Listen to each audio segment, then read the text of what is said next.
ప్రముఖ గాయని ఎస్ జానకి మరణంతో సినీ లోకం విషాదంలో మునిగిపోయింది. మైసూర్ ఆసుపత్రిలో చికిత్స పొందుతూ గుండెపోటుతో ఆమె తుది శ్వాస విడిచారు. 1938 ఏప్రిల్ 23న జన్మించి ఎస్ జానకి స్వస్థలం గుంటూరు జిల్లా రేపల్లె మండలం పల్లపట్ల. ఆమె 17 భాషల్లో 50,000కు పైగా పాటలు పాడారు. పాటల్లో మిమిక్రీ మిక్స్ చేసి మెప్పించారు. నేడు మైసూర్లో జానకి అంత్యక్రియలు జరగనున్నాయి. సాయంత్రం కనియన హుండీ ఫామ్ హౌస్ లో జానకి అంత్యక్రియలు నిర్వహించనున్నారు.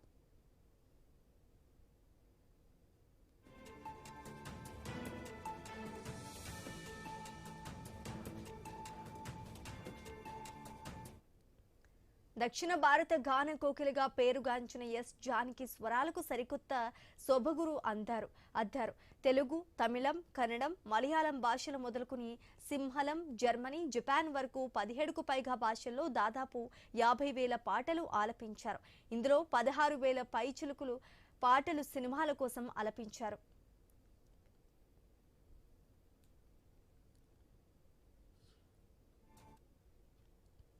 గానం, సంగీత దర్శకత్వం, రచన ఇలా ఎన్నో రూపాలుగా తన ప్రతిభ చాటారు. తన పాటల ప్రయాణంలోనే ఎన్నో భాషలు నేర్చుకున్నారామె. ఊహ తెలిసినప్పటి నుంచి పాటే ఆమె ప్రపంచం.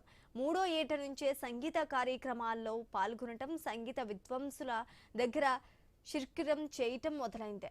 ఈ క్రమంలో సినిమా పాటలపైనే ఆకర్షితులైన జానకి లతా మంగేష్కర్, పి సుశీల, జిట్కి, పి లీలా పాడిన పాటలు తన కార్యక్రమాల్లో పాడారు. అక్కడ ప్రదర్శించిన ప్రతిభే ఆమె చిత్ర పరిశ్రమకు చేర్చింది. ఏవిఎం స్టూడియోలో స్టాఫ్ ఆర్టిస్టుగా నెల జీవితానికి చేరిన ఆమె అక్కడ పాట పాడకముందే టి చలపతిరావు సంగీత దర్శకత్వంలో విధిన్ విలయట్టు అనే చిత్రానికి పాట పాడారు. ఆ మరుసటి రోజే ఘంటసాలతో కలిసి ఎమ్మెల్యే చిత్రంలో నీ ఆశ ఆడి ఆశ చెయ్యి జారే మణిపూస అనే విషాద గీతం పాడారు. సినీ ప్రయాణం మొదలైన తొలి ఏడాదిలోనే ఆమె 6 భాషల్లో 600 పాటలు పాడారు. బావా మరదళ్ళు చిత్రంలోని నీలి మేఘాలలో గాలి కిరటాలలో పాట విశేష ప్రాచుర్యం పొందడంతో అప్పటి నుంచి మరింత బిజీ అయిపోయారు జానకి. ఆరంభంలో తెలుగు, తమిళ, కన్నడ, మలయాళ భాషలన్నిటిలోనూ విషాద గీతాలతోనే జానకి ప్రయాణం మొదలైంది.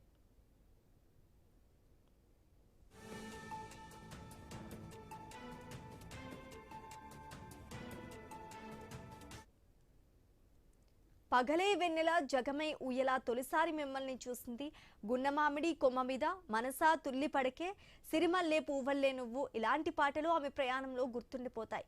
కోకిల గానంలోని మాధుర్యానికి ధీటుగా ఉండేది ఆమె స్వరం. Ghantasala, P B Srinivas, S P Balu, Ilaiyaraaja, K J Yesudas లాంటి ప్రముఖులతో కలిసి పనిచేశారు జానకి. 6 తరాల కథానాయకులకు పాటలు పాడిన ఘనత ఆమె స్వంతం. దేశీయ భాషలతో పాటు పలు విదేశీ భాషల్లోనూ వేలాది పాటలు పాడి మెప్పించిన జానకి దక్షిణాదిలో తొలి ఆంగ్ల గీతాన్ని పాడిన ఘనతను సొంతం చేసుకున్నారు.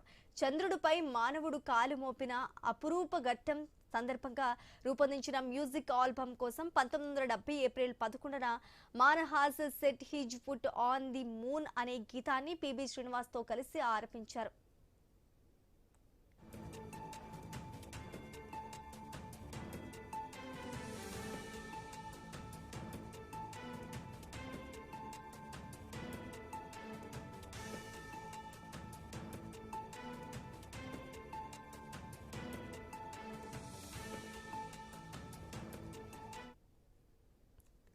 గలంలో గారడి చేస్తూ సినీ సంగీత ప్రియుల్ని పాటల పూదోటలో విహరింప చేయడం దిట్ట ఎస్ జానకమ్మ. పిల్లల్లా గాత్రం మార్చి పాటలతో అల్లరి చేయాలన్న, వయసు పైబడిన స్వరంలో భావాలు ఒలికించాలన్న ఆమెకి ఆమె సరిసాటి.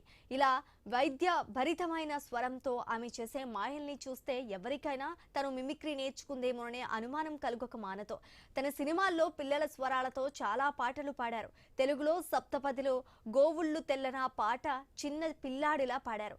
గానం, సంగీత దర్శకత్వమే కాకుండా ఆమె భక్తి గీతాన్ని రచించారు. 1980లో తమిళ చిత్రం రుసి కండ పూనై కోసం పాటల రచయితగా తొలిసారి కలం చేతపట్టారు.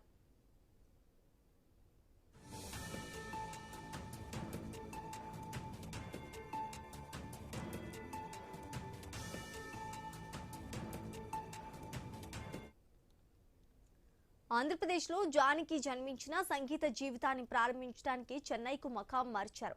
1957వ ఏడాది విడుదలైన విధియిన్ విలయ్యాట్టు చిత్రంలో ఎన్ ఆశై పాలాన ఇది ఏనో అనే పాటను పాడి నేపథ్య గాయనిగా ప్రస్థానాన్ని ప్రారంభించారు. ఆ తర్వాతే ఆమె తెలుగు చిత్రంలో పాడేందుకు అవకాశం లభించింది.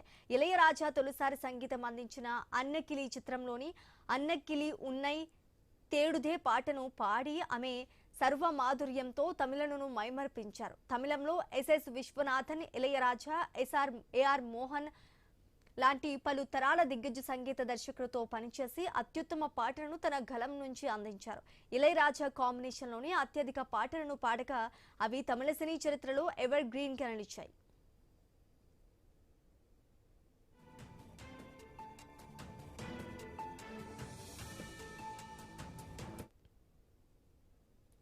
జానకి 4 జాతీయ పురస్కారాలు అందుకున్నారు.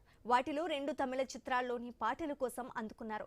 తమిళనాడు ప్రభుత్వం నుంచి అత్యున్నత పురస్కారం కలై మామని పాటు 7 సార్లు ఉత్తమ గాయనిగా అవార్డులు అందుకున్నారు. సాధారణంగా భారత అత్యున్నత పురస్కారాలపై పద్మ అవార్డులు అందుకోవాలని అందరూ ఆశపడతారు. 2013లో తనకు వచ్చిన పద్మభూషణ్ అవార్డును ఎస్ జానకి తిరస్కరించారు.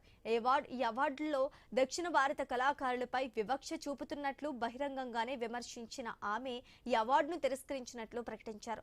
సినీ పరిశ్రమ జానకమ్మ అని పిలిచిన దక్షిణ భారతీయ చిత్ర పరిశ్రమను నైటింగేల్ ఆఫ్ సౌత్ సినిమా అని పిలిచిన జానకి అన్ని బిరుదులకు అర్హులుగా భావిస్తారు. ఎంతలా అంటే పద్మభూషణ్ అవార్డు వచ్చిన నాడే నేను భారత రత్నకు అర్హురాలని. ఈ సమయంలో పద్మభూషణ్ ఏంటని భారత ప్రభుత్వాన్ని నేరుగా ప్రశ్నించారు. బహుశా ఉత్తరప్రదేశంలో పుట్టి ఉంటే ఎప్పుడో భారతీయులని ఉండేదాన్నంటూ తన ప్రతిభపై అంతులేని విశ్వాసాన్ని జానకి ప్రదర్శించారు.